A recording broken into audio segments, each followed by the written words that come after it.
آج کی سب سے بڑی خبر، سپریم کورٹ کا فیض آباد دھرنے سے متعلق انکوائری کمیشن کی رپورٹ پر شدید برہمی کا اظہار۔ چیف جسٹس پاکستان نے کمیشن کی رپورٹ کو ٹی او آر سے متصادم قرار دے دیا۔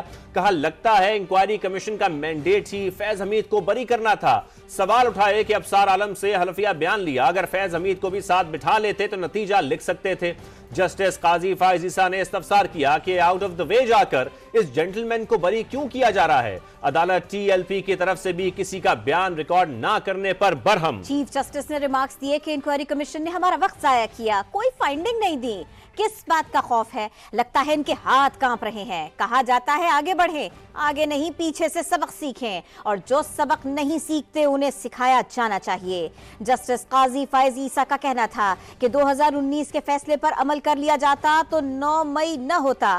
دوران سماعت جسٹس عرفان سعادت نے کہا سارا فوکس اس بات پر ہے کہ پنجاب حکومت ذمہ دار ہے۔ کمیشن کی رپورٹ میں سارا نزلہ پنجاب حکومت پر گرایا گیا ہے۔ عدالت نے سوال اٹھایا کیا پنجاب حکومت پتھر برسا رہی تھی؟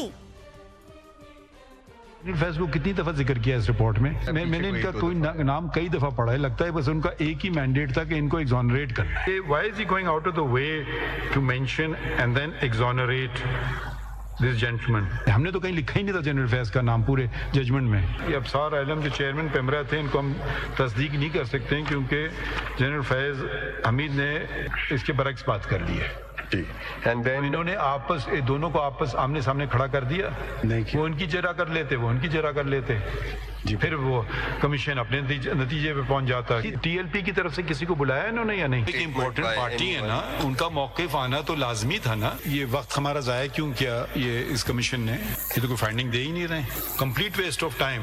آگے دیکھیں، آگے چلیں بھائی، آگے نہیں پیچھے سے سبق سیکھیں، اور جو لوگ سیکھتے نہیں ان کو سکھایا جانا چاہیے۔ ہمارے 2019 پہ عمل کر لیے تھے، 9 مئی بھی شاید نہیں ہوتی۔ سورٹ آف رپورٹ دس از، مجھے نہیں پتا کہ کس بات کا خوف ہے، کہ کام پر ہیں، کیا ہو رہا ہے ان کو، ممبروں کو۔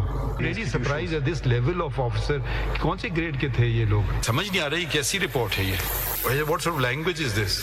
اسے اے بی سی ڈی لکھ دیتے، ان کے نام لکھ دیتے۔ ریویو پٹیشنز کتنی تھیں؟ ان میں سے کسی سے پوچھا؟ انہوں نے صرف 3 لوگوں سے پوچھا۔